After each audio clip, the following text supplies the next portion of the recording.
Mr. President, The senator from Wisconsin. I rise to also join my colleagues in support of a couple bills that are supporting the finest among us. I certainly want to underscore the thanks that the senator from South Dakota expressed to the men and women of our military, people who we owe a huge debt of gratitude for defending this nation and fighting for our freedoms. I really want to also thank the good senator from Georgia, the chairman of the Veterans Affairs Committee, for, in a very expeditious fashion, taking up some very good pieces of legislation that will hold those individuals that are caring for the finest among us in our Veterans Affairs healthcare centers, hold them accountable. But before I address those bills, let me make a couple points about the vast majority of men and women who are working in those VA healthcare centers. They are dedicated individuals, and they're doing a great job providing health care to the men and women of our armed forces. Upon becoming United States Senator for Wisconsin, I started visiting the VA medical facilities within our state, and also in Minneapolis, a center that also services veterans from Wisconsin. And what I found didn't surprise me at all. I found those dedicated individuals, and they were providing excellent health care, and the veterans I spoke to in the halls and throughout the state were very satisfied with the health care they were getting. They were more than satisfied. They would heap praise upon their care providers.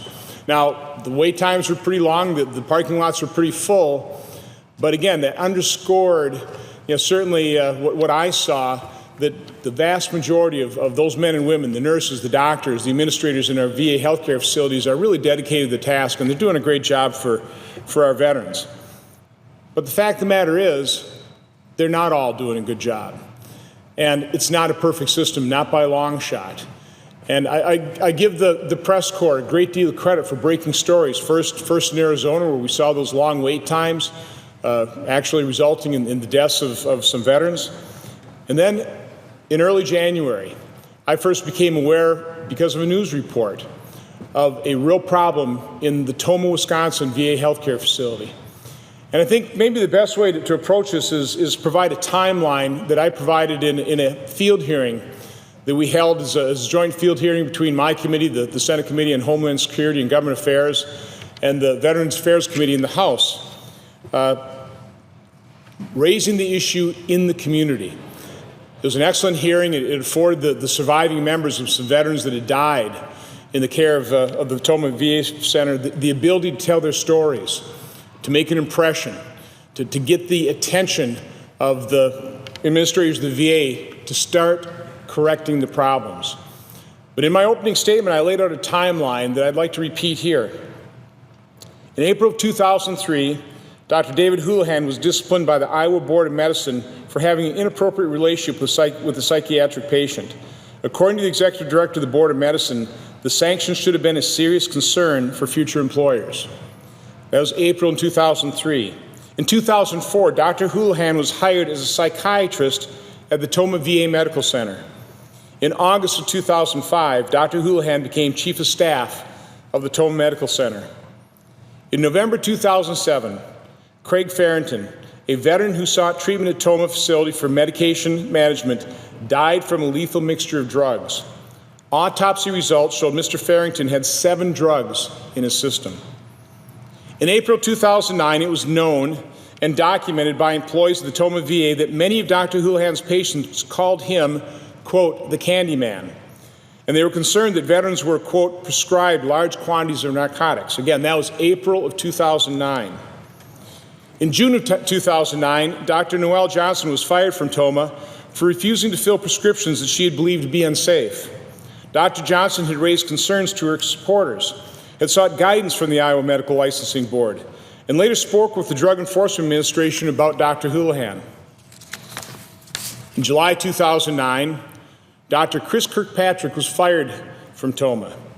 Dr. Kirkpatrick had raised concerns to his union about over-medication at Tomah. Tragically, later that day, in the day of his termination, Dr. Kirkpatrick committed suicide.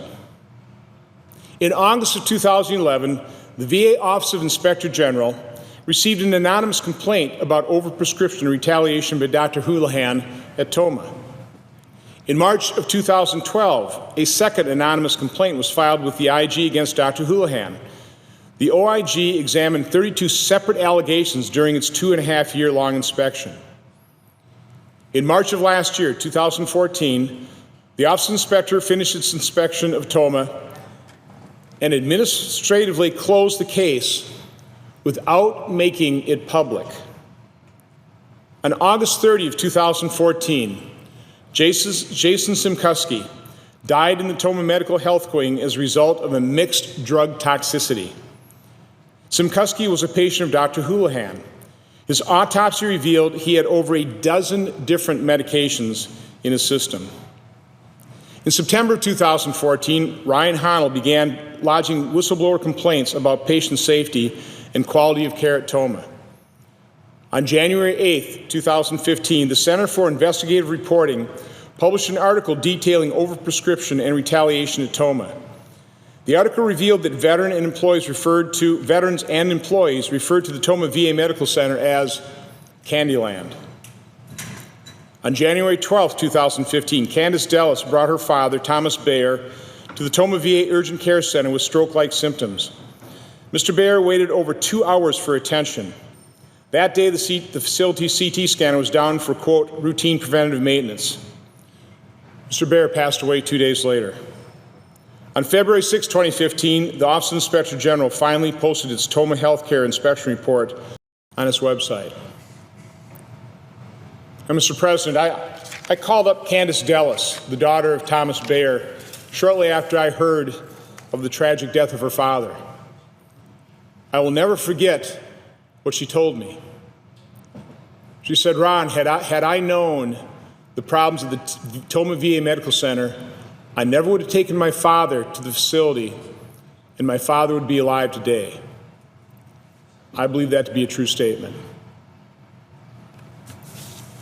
Accountability is something that is crucial in any organization. I ran a manufacturing plant for 31 years. I can't tell you how corrosive it is to an organization if individuals within that organization are not doing their job, not pulling their full weight, undermining the shared goals and the shared goals of the organization. It's corrosive. I was surprised when I offered a piece of legislation and the chairman of the VA committee allowed me to present that piece of legislation to the committee, the Ensuring Veteran Safety Through Accountability Act. And the VA representatives at that hearing were opposed to holding medical professionals accountable. But fortunately, the chairman, the senator from Georgia, agreed with me that the only way we're going to reform this system, the only way that we can make sure that we honor the promises through our VA healthcare centers to the finest among us, to the men and women of our military, is by holding individuals accountable, which is exactly what the bill that was reported out, sponsored by the senator from Florida. And I truly want to thank him for his leadership in this issue, and I'm happy to join him as the lead sponsor of that bill. The Department of Veterans Affairs Accountability Act of 2015 will hold every employee within the VA accountable, and that is just crucial. So again, I want to thank our veterans. I want to thank the senator from Florida, the senator from Georgia, and I urge my colleagues to support this piece of legislation. Let's get it passed. Let's start holding those few bad apples, and I truly believe that. I think it's just a few people that need to be held accountable. A little postscript to my timeline, and I think one of the reasons this piece of legislation is so important is even with that record, dating back to 2004, and by the way, our own committee's investigation shows that there are employees of the Toma VA that were referring to the Toma VA even back then as Candyland.